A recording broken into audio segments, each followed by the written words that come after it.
Very nice. So it's my pleasure to be back here in front of you.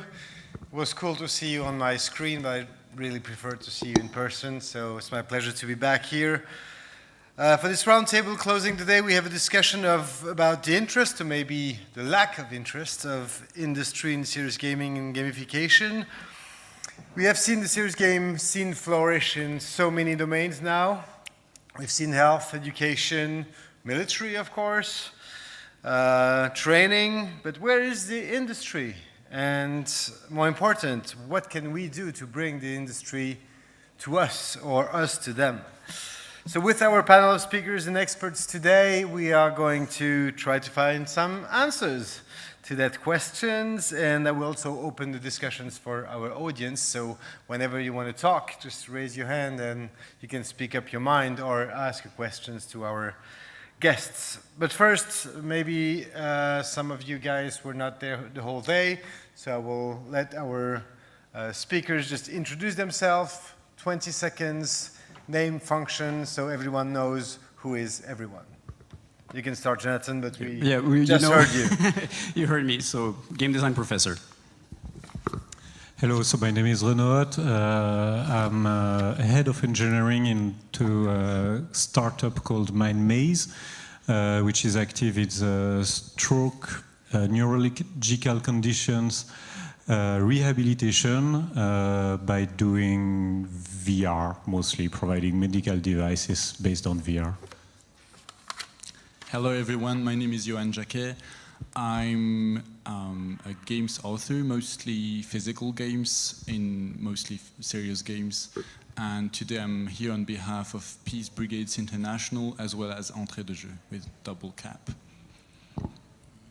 Thank you. Hello, I'm Olivier Reutenauer. I'm associate partner in Digital Kingdom. We are a studio, gaming and serious gaming studio in Vevey, Switzerland. My name is Fabio Solari. I am a computer science professor at University of Genova. I work on exergaming, serious gaming in virtual reality, essentially.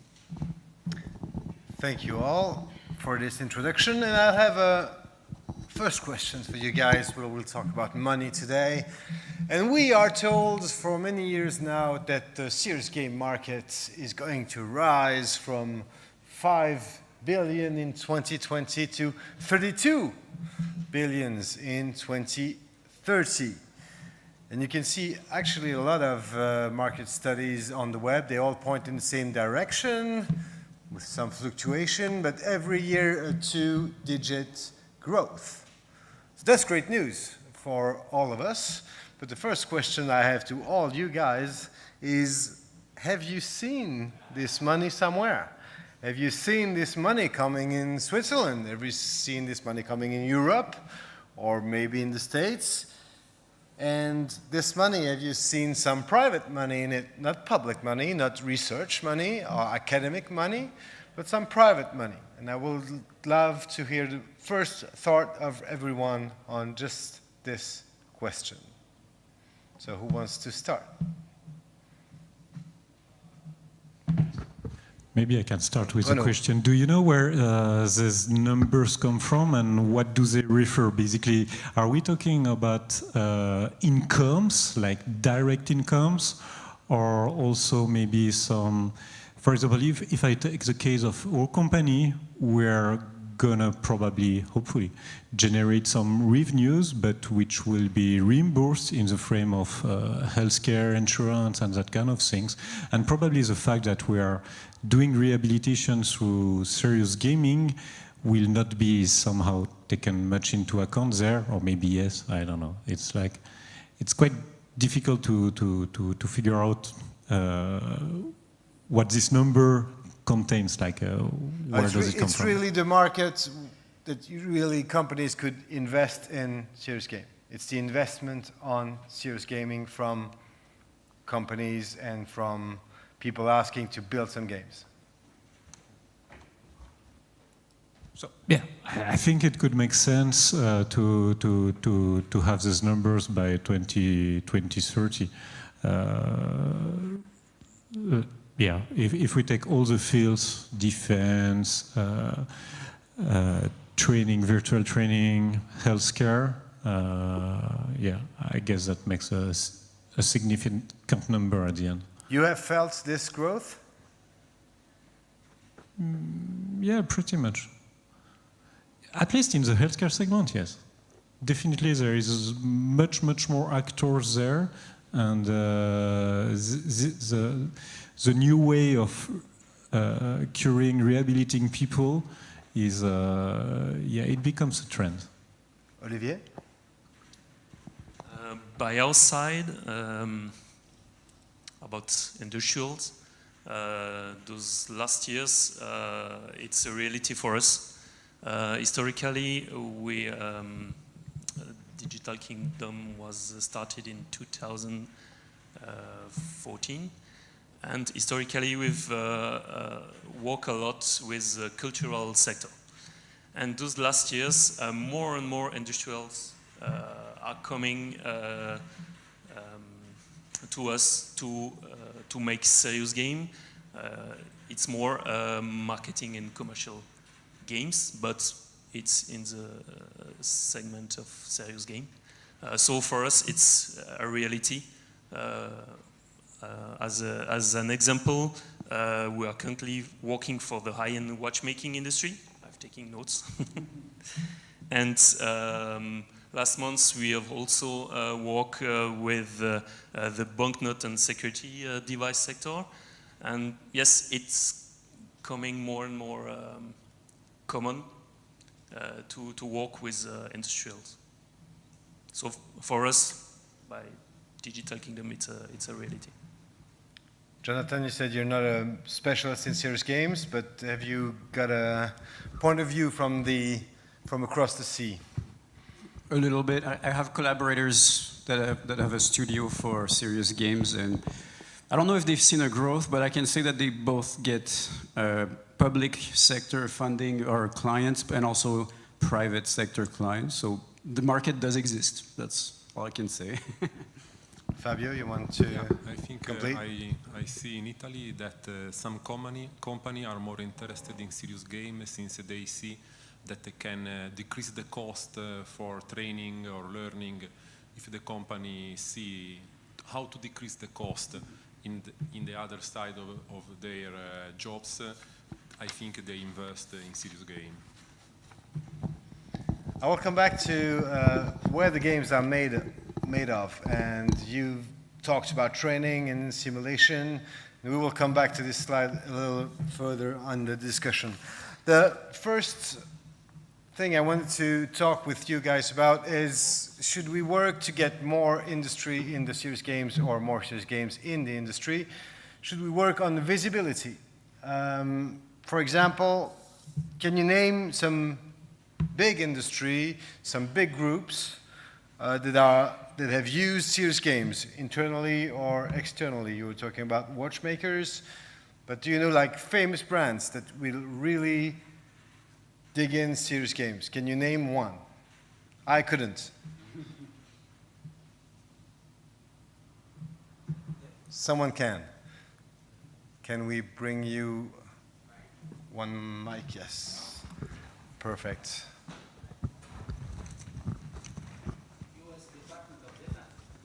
Yes, U.S. Department of Defense, Yes. which is not a private sector. Actually, concerning the private sectors, I've seen also a clear growth. Instead of having just public sectors, there is a clear growth in the private sectors. But I will not be allowed actually to give you some names, because I have some names, but all the companies, private companies we worked on serious games, wanted to keep it secret, just for themselves. And I don't know if you realize here, there's not many companies. I know companies like, at least, I would say 5 companies, quite big companies, Swiss companies, are dealing with that, and there's no representative, there's no presentation, it's just like for us. And keep it like that. And it was my next question. You want to add something, Olivier? we are finding some example in the luxury sector, but they mostly, if I'm right, trying to use existing games, video games, pure video games, don't know, like Fortnite and what else, to put their products into. I think so far it's the most la chose la plus visible actuellement. The most visible thing they do today. We're also working by Digital Kingdom on projects who must remain secret at that time, but there is no idea to keep it secret on the long term.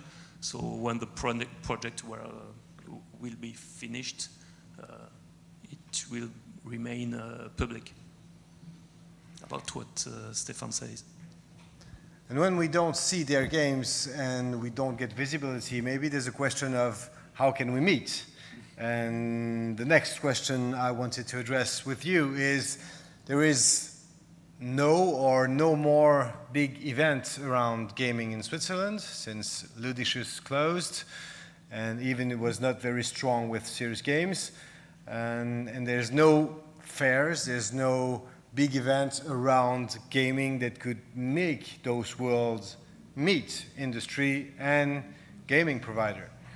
Is that a trigger that you think might help getting visibility and getting some industrial money into serious games, or some serious games into the industry? Jonathan, for example, how can you sell your business to the industry? No. We have two Jonathan. Yeah. No, we have one Johan and one Johan, excuse me. Well, I'll speak from the point of view of someone who's more into physical games, and that's quite different. I would say that we're a few steps behind. We're still mostly, but it's also a matter of interest, of personal interest, of what our company is composed of. But we're still mostly within health, education as well, mostly the public sector with the sustainable development, etc. But we also tried industry in the last few years. It didn't really work. For some reasons, maybe we're not shiny enough with screens because we don't have screens. Maybe this is a technological problem. Maybe some industry needs some technology to be sexy. I don't know. And then the games industry, I would say that industry in board games and physical games is about games industry, not really other industries getting interested into serious games or games at all. So far, maybe there are counter examples, but I would say we are a few steps behind in terms of physical games. So yeah, I mean there are big events in board games, but I don't see a lot of industrial partners interested in that. How is it in Italy, for example? Fabio, are the serious games more known than maybe in other countries of Europe, or is it also difficult to have a serious game scene in your country? Indeed, serious game is not so common in Italy. No, there are some company that try to use it for internally, and as said Stefan, they keep sometimes this a secret, since it's related to their internal processes, so they cannot advertise.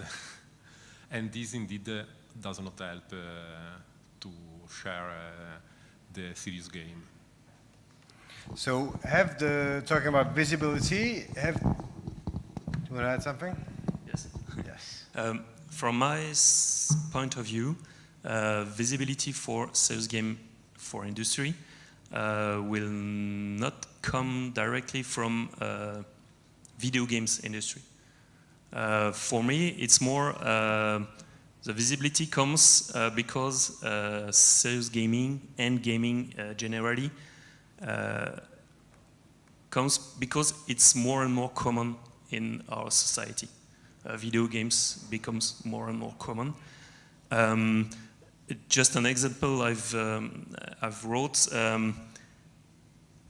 In Digital Kingdom, we are making serious game and indie games. And few years ago, we didn't talk about independent video games we're making because video games still had bad press. Now it's quite different. It's even often through independent video games that we get in touch with customers because it becomes more and more common. And that's new from those 3-4 years. And I think for me the visibility comes because video games are more and more common. And for industrial, it's also they need to be confident in the products, to be confident in the people who are making serious gaming or video games. And I've wrote some inputs who are going in this way.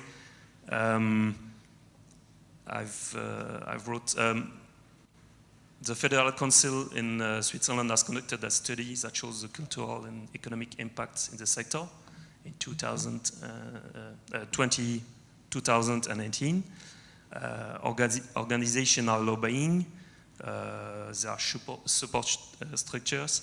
Pro Helvetia, university entities are promoting video games. Game Lab at UNIL. And so all those things are are putting as video games in forward on the scene. Forward. And even some canton, like Canton de Vaud, has just Canton de Vaud started. Yes. I was very happy to be part of that support. Yes. One last question about visibility, because you're going to my next chapter, which is credibility. Sorry. But we'll go to that. Is the media, the role of the media. I don't know if you've seen, the Financial Times has released 2 serious games in the last 4 or 5 months. One on being a Uber driver and one on climate change. They're not very funny. They're not really games as we like to speak of them in this GSGS, because you get information, but it's not really fun to play, which is one of the mistakes of most serious games. But still, Financial Times is not really avant-garde journalism, and we've seen in Switzerland, the Blick has now gamified his newsletter by doing a quiz every week, and you have to find the answer on the last newsletter. That won't work. That won't work as well, I guess, but still they're trying to do something. And most of the medias are going maybe towards some gamification. But do they have the role of doing it or talking about it, and do they do their part of the job? Do you think they speak about games enough? We've seen that the game industry is now worth the music industry and the movie industry together. It's more of that. So are the media doing their job? So definitely no. I mean, in Montreal and Quebec is definitely a place for video games. The legitimacy, the cultural legitimacy has been there for a long time. I mean, the students who want to study games, their parents don't go, whoa, this is stupid, but they go, wow, wow, you're going to be rich. That's not true. But one thing the media did not follow. You have a few columns or reviews of video games, and someone in the industry told me, you know, every day on the radio or on the national television, I hear of, for example, this songwriter who published this new song. 10,000 people will listen to it or hear about it, but you have a studio there who made a game, 50 million players. No one knows about it. It's a local product, completely local team, not part of the news. It's a game, it's whatever. Once in a while, I was thinking of examples. Maybe the one that comes to mind, if I speak to someone and talk of serious games, maybe the only title they will tell me is Fold It, the game the crowdsourcing game where you would do a protein. It would be a puzzle. It would solve protein chemistry, and they had millions of players, and they actually advanced 100 years in research thanks to that game. So that's when there's a success story. I suppose the media can do their role, but any baseline is non-existent. Any other comments? Renaud first, and then Stéphane. Yes, so in my case, I might be provocative, but I feel that serious gaming is really something which is like a business to business industry. And maybe that's why I'm not really sure we necessarily need to have some visibility. However, something which is really missing, you mentioned first, is I see in our case, we are a kind of game development company. We are doing some serious gaming, but we want to do much more than what we are currently doing, and getting connected to some real game studios that really worked on it, which is something that it's their core business, would be super nice. So yeah, in a nutshell, I think it's really like providing some first or some let's say business to business opportunities is really something which is missing, even only in Switzerland. Obviously, if there would have been one in the world, without talking about a game developer conference or that kind of thing, could be nice, but yeah, in Switzerland as well. As a kind of serious game, how do you consider like something like Dr. Kawashima? Remember this cognitive game on the Game Boy, I guess, or like the Nintendo DS, where you can train your mental age, something? Yeah. Was kind of a success. Stéphane? What I'd like to add also is that there's still a kind of confusion, at least two dimensions of confusion, in the media especially. In terms of vocabulary, gaming, serious game, gamification, are processes that actually are not the same. And it's not obvious at all. And and even today I heard some people saying using some terms that maybe were not so very well appropriate. And we are supposed to be the experts. So imagine in media. So first of all. Second point is that we are still in a society where gaming was not such a nice and serious stuff. And the influence is strong. But also strongly changing. Strongly changing, especially with the electronic device, because like quite long ago, around, I would say, in the 80s, early 90s, people started when they were young, between 15 and 30, using a lot about video games, and these guys and girls, maybe, are now with the key of the money and in the business and stuff like that, because they have been gaming when they were young. They start changing the stuff. I'm pretty sure that the 2020s, before the 2030s, it will change completely. And there's a huge gap, and this is the right moment for gamification and serious game, and it's not the same, please. You're also going forward on my discussion today, but that's cool. It means it has sense. I'm going forward to credibility, because it's maybe something we have to discuss with the industry. Should we work on credibility? Because serious gaming, when it's for training, when it's for selling something, what's the return on investment? What are the indicators that shows that your work is actually working?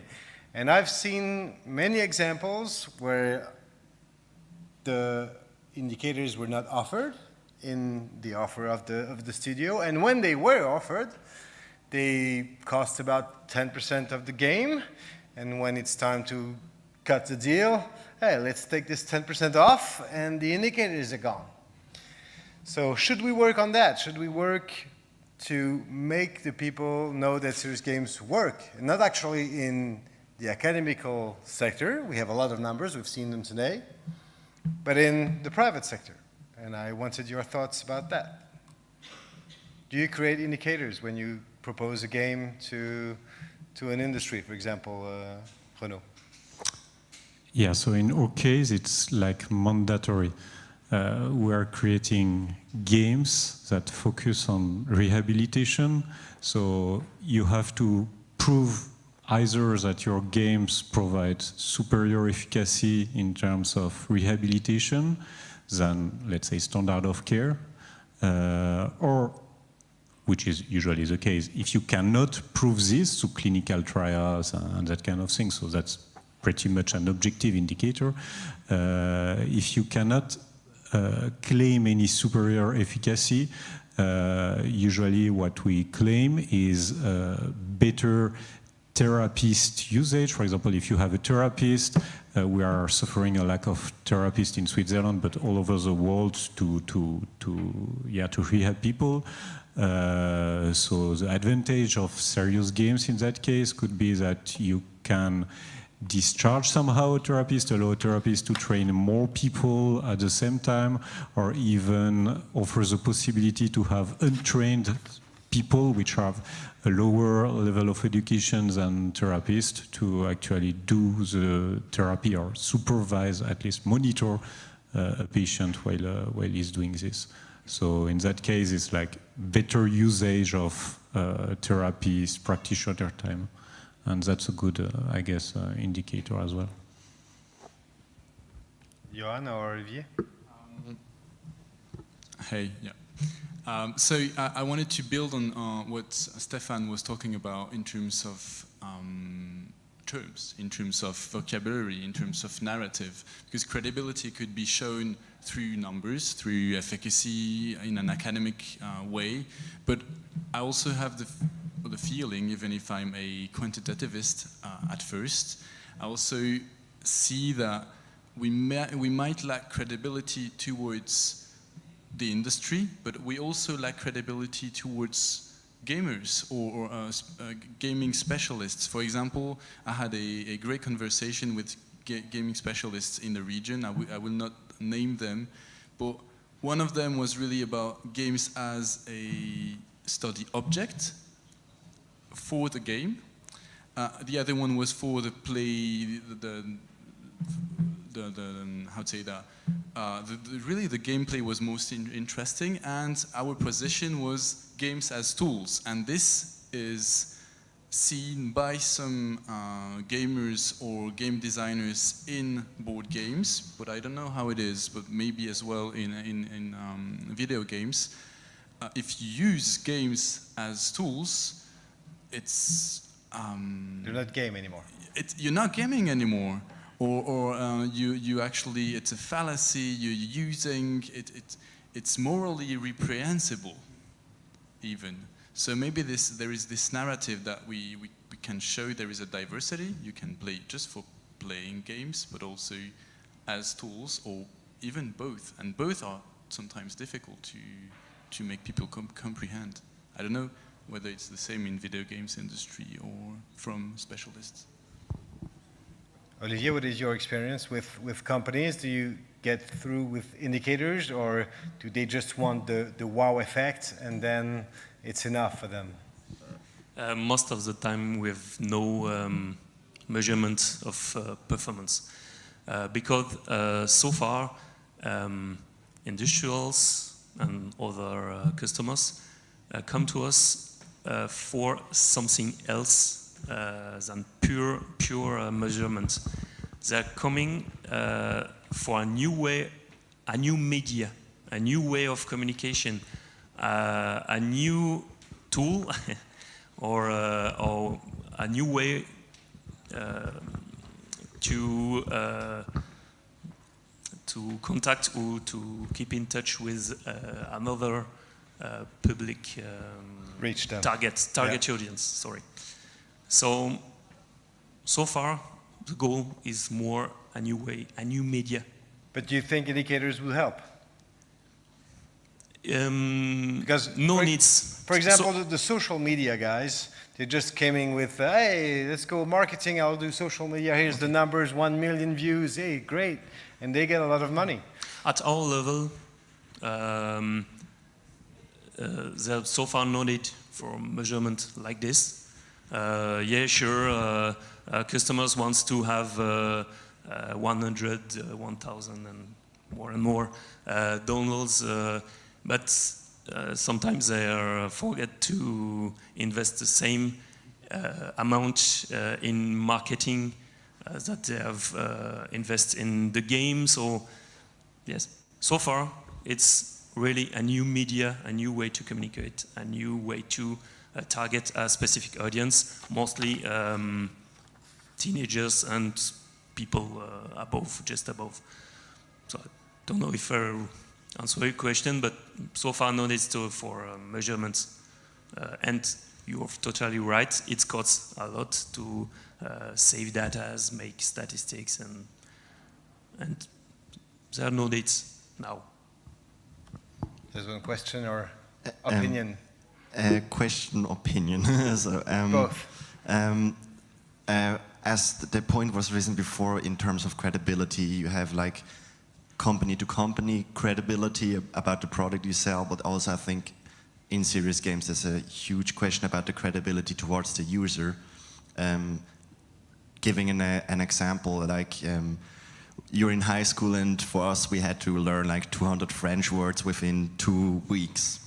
And now let's say we make a serious game about this, like the user has to have a certain, it's a gamble for the user, for a student in university or general school.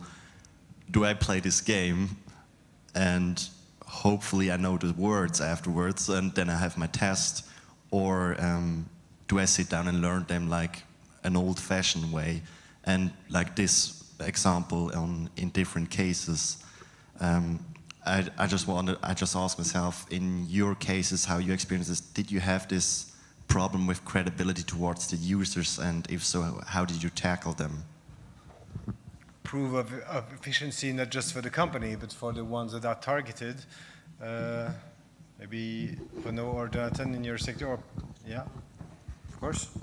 Go Fabio. Indeed, indicators for some company are very important.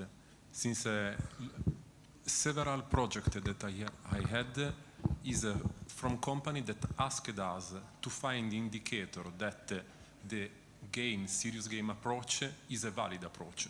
Of course in healthcare, but also for training. Since they asked, they have the internal research and development team that say to the boss, we can develop this serious game and then can do better this procedure, and then a worker can learn better. Okay, but you Does need it work? Exactly. You need to measure it. So I think it's important, not for all the company, but for some company. In Genoa, you have some big company in the naval sector. They, to move the money, must need indicators. And did you have the other questions from the users? Did the user ask you, it's a game, I won't do the same in the real life? Did you have this kind of challenge from the users? Yeah, indeed.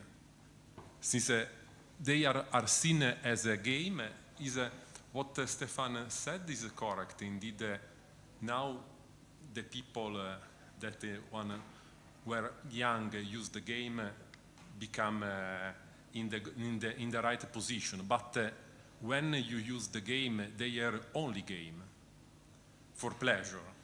Now we want to do game for something of different, and also for that people have to change the idea they have of the game.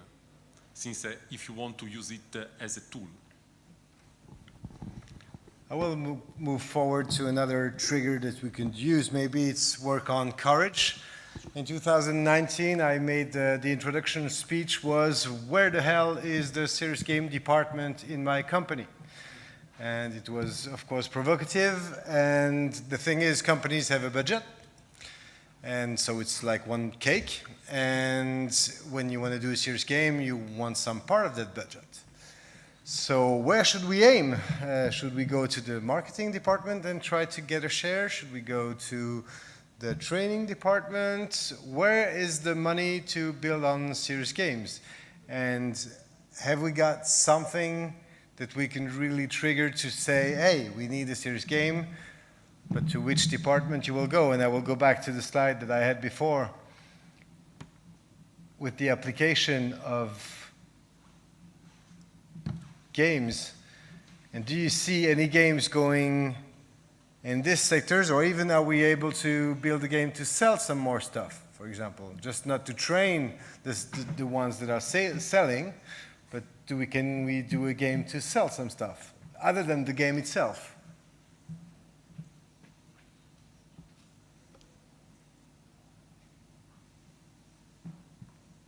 So that's a question to you guys. In which sector do you think we can get the money from for serious games? Olivier. By our side, it's clearly training and educational who have the poorest budget so far. Yeah, and that's the problem. As seen in 2013, yeah, it's right, advertising and marketing have clearly a most powerful amount of budget. And as said before, yeah, I think it's right to differentiate the field of the use of serious gaming. Clearly, measurement, budget, and depends on the field. Health and training and so on have other needs than advertising and marketing.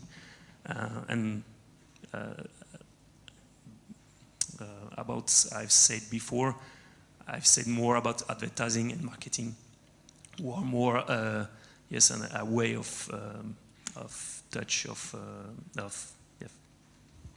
to get another public audience. So I think after this conversation, it's really, there's different fields, different use of serious games, different budgets, different way to achieve it, and that's why making serious games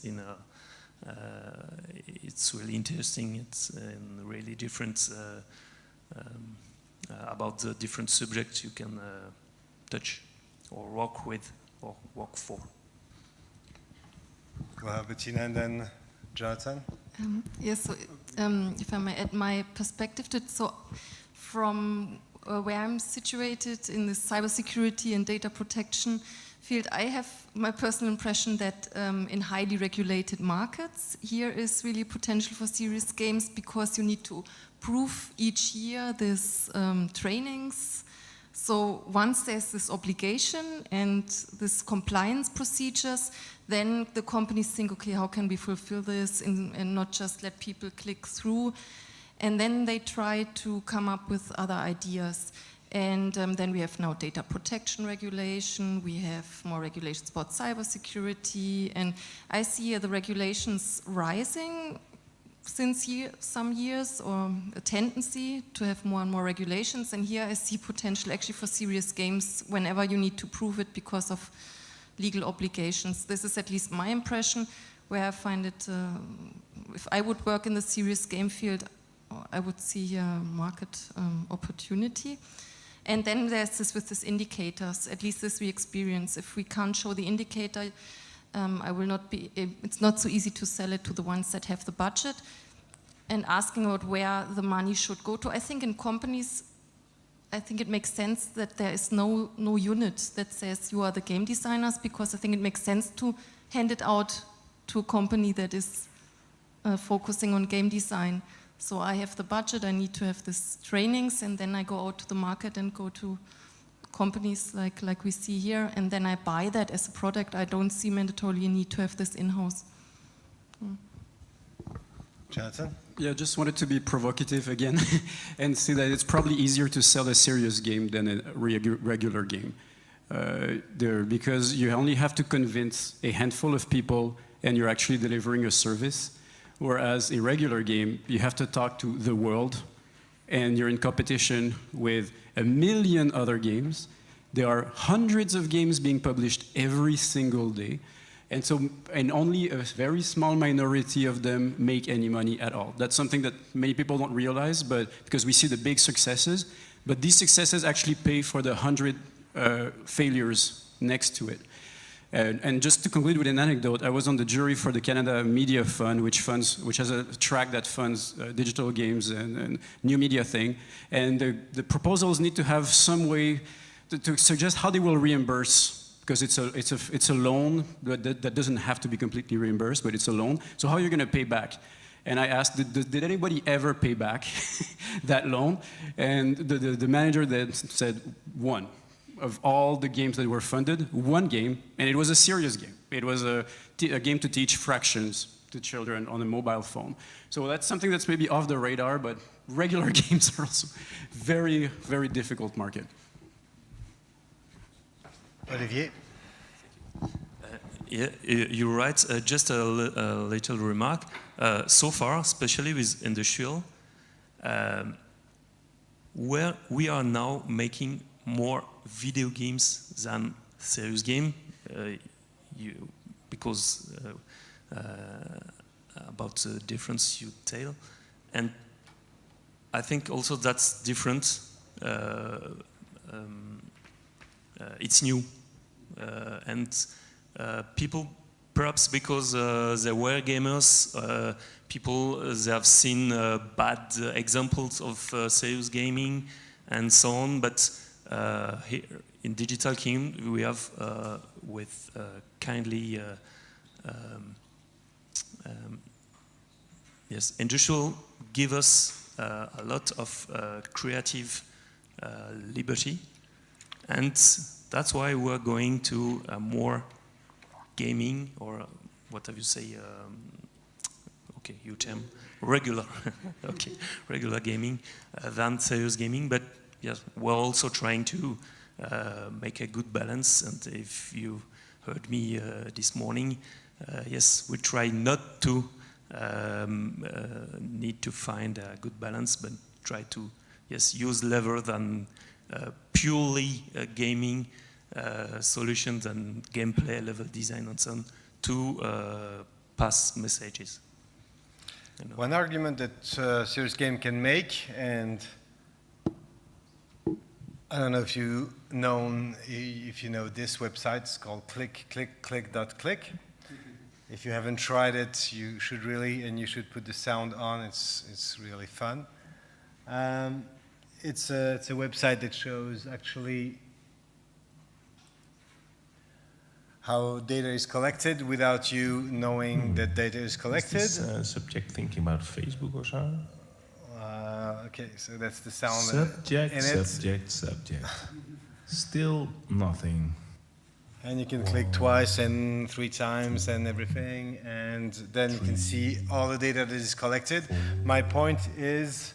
5, 6, I will check that 7.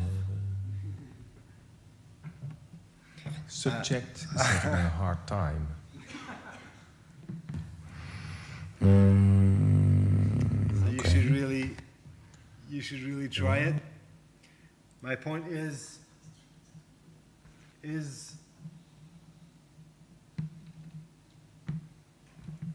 the new market for serious games and for games data. Of course, there's a lot of legal problems, ethical problems, moral problems, but with games, you can really collect some amazing data. You said it, a lot of people said it today. And is there a field that it's not really built for right now, or people are afraid of getting into data, or gamified interactions can bring really a lot? Do you think that's one of the gold mine that serious games and games should go into? Data collection.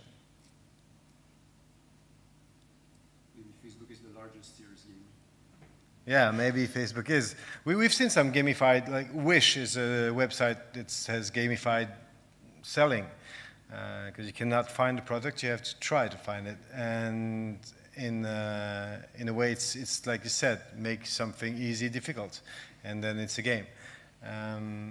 But what is your opinion on data collection from games?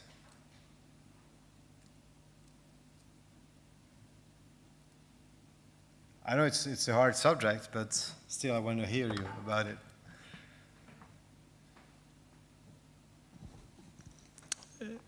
So in healthcare, I guess it's the key to prove some kind of efficacy, or to at least showcase some results. So it's kind of mandatory to acquire data. Then it might be also, but here I'm just guessing, the key to create new therapies, or to figure out or to invent new ways of treating.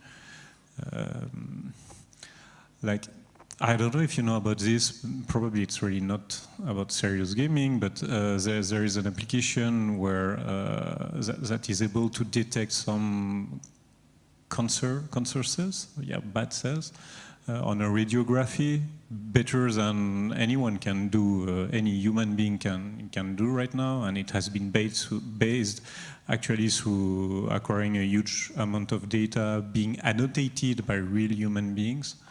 And probably it's like a kind of boring process to do this. In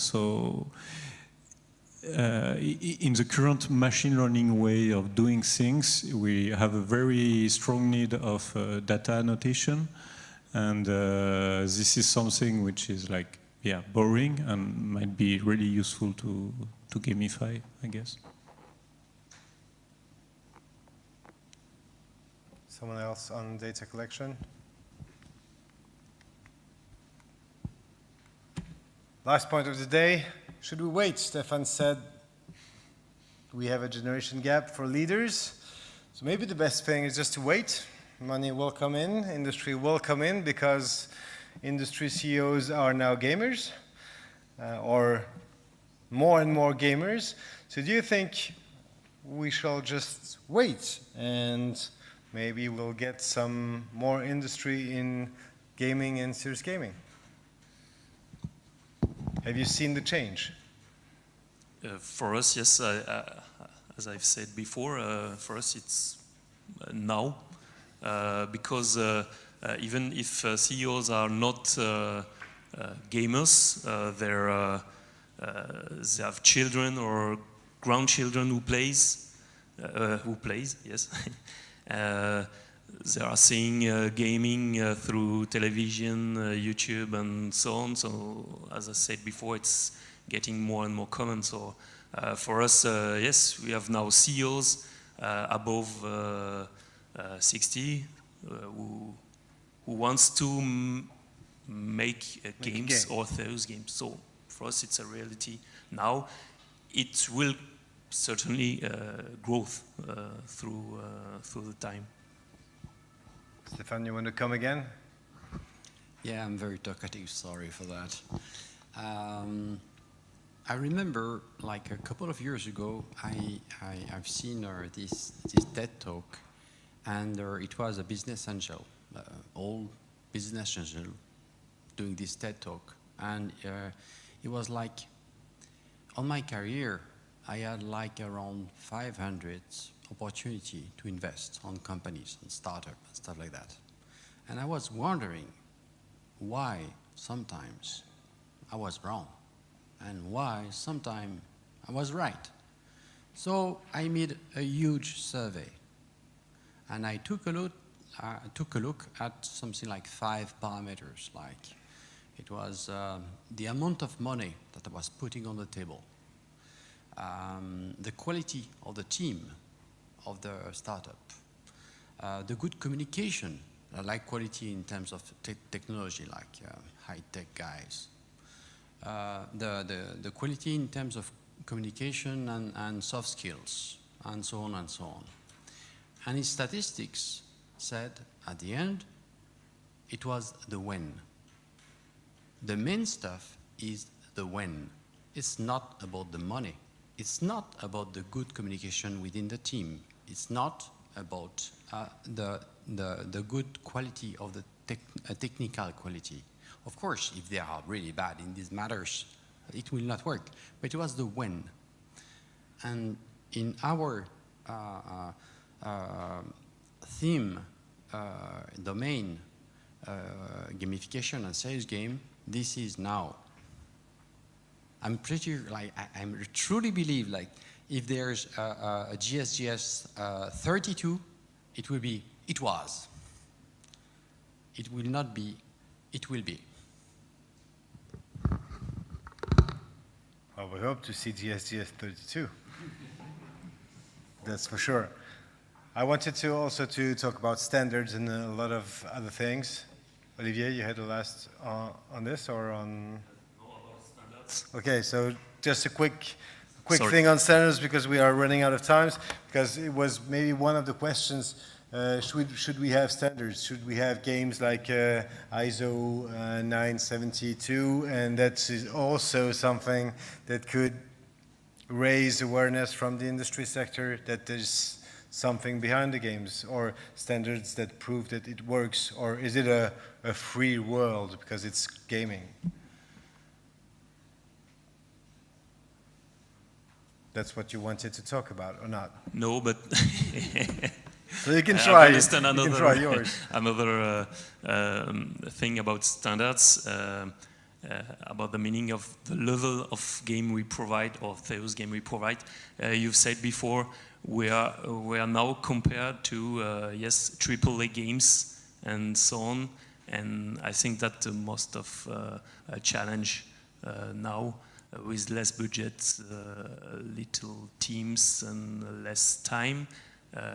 We are now compared to, yes, AAA games. Gamers are become more and more aware of what is a good game and so on. And I think, yes, the standards go up and we need to provide, yes, better games, serious games and so on about standards.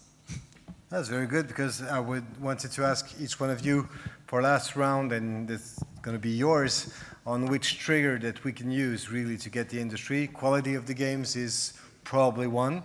And what are for you guys the main trigger that the thing we could do about it to have more industrial serious games or more serious games in the industry, or make those worlds meet?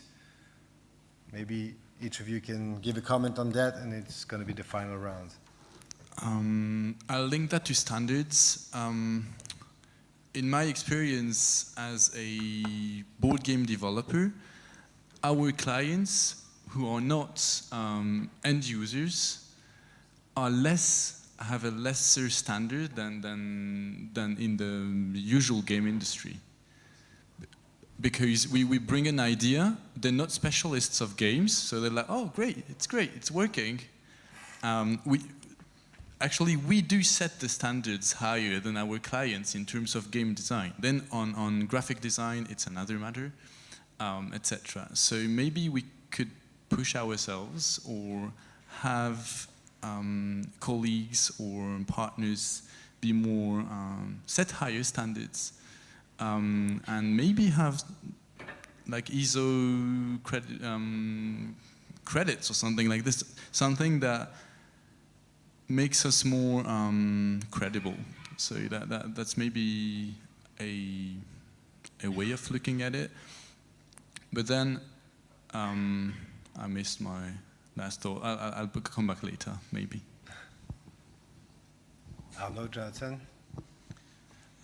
So in my case about standards, I think it's good to have standards in terms of, I'm focusing here on serious gaming, like video gaming, but let's say on coding practice, good development practice, that kind of things, but maybe not on the game itself.